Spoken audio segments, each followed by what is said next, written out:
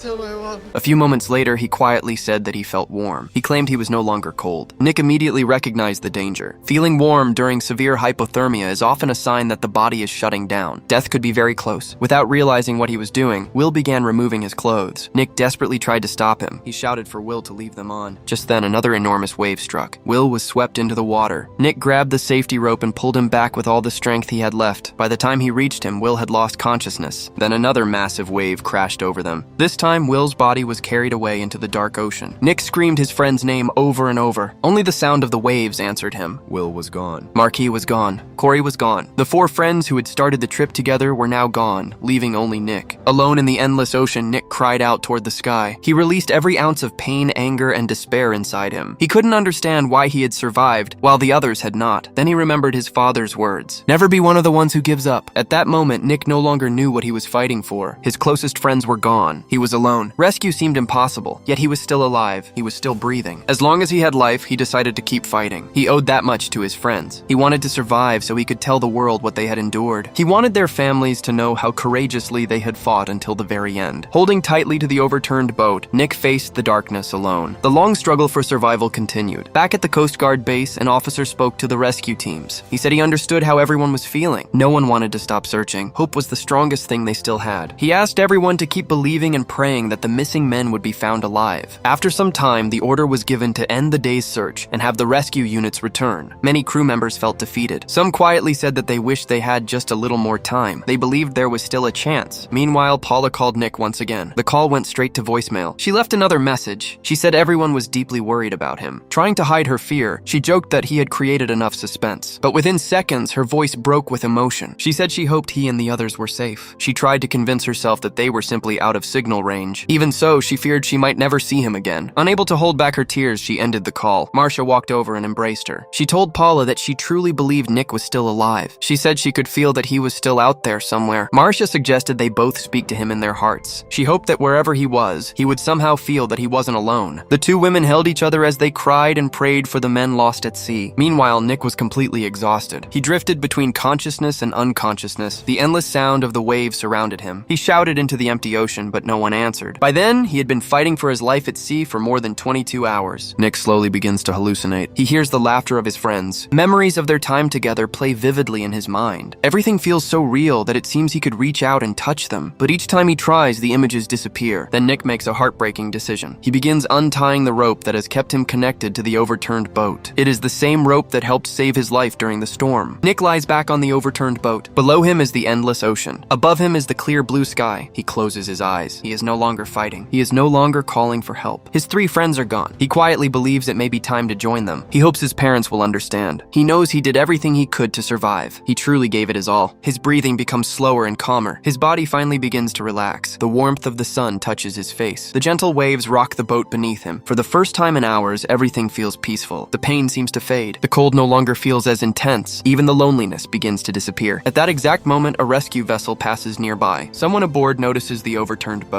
Just as Nick closes his eyes and gives up hope, a miracle happens. An urgent message is immediately sent to the Coast Guard Command Center. A possible survivor has been spotted. Captain Krause instantly orders all nearby rescue helicopters to head to the location. He has been waiting for this moment for 2 long days. A rescue helicopter quickly arrives above the scene. An observer reports seeing an adult male on the overturned boat. The helicopter hovers overhead. Nick slowly lifts his head. He sees the helicopter. He is so weak that he cannot tell whether it is real or simply another hallucination. Back at the command center, everyone waits anxiously. Captain Krause asks if the survivor is alive. After a few tense seconds, the answer comes back. The survivor is alive. The news brings relief. Even so, Captain Krause immediately asks about the other 3 men. He orders the search to continue without delay. The rescue crew carefully lifts Nick into the helicopter. They gently ask him for his name. With a weak and trembling voice, he answers, "My name is Nick." His identity is immediately reported over the radio. Moments later, Marcia's phone rings. When she hears that Nick has been found alive, she breaks down in tears. She and Paula embrace each other, crying with relief. At the same time, another family's phone remains silent. Their loved one will never return home. The rescue helicopter carries Nick to safety. Far below, the overturned white boat continues drifting across the ocean. It silently bears witness to everything that happened. It saw the friends' laughter. It witnessed their fear. It carried their courage, and it remained with them through their final moments. Now it floats alone on the endless sea. The search continues for several more days. Despite every effort, Marquis, Corey, and Will are never found. The ocean keeps them forever. Nick becomes the only survivor. He is the only one left to tell their incredible story. Although he survives, a part of him remains in the ocean with his friends. Their smiles, courage, and determination stay with him for the rest of his life. He chooses to live in a way that honors their memory. He shares their story so the world will remember how bravely they fought until the very end. This is more than a survival story. It is a story about friendship, courage, hope, and the strength of the human spirit. It also reflects the lesson Nick's father taught him: never give up. In the darkest moment between life and death, those words became the light that kept him going. On February 28, 2009, 4 friends set out for a fishing trip. Only one returned home, but through Nick, the courage and memory of the 3 friends who never came back will never be forgotten.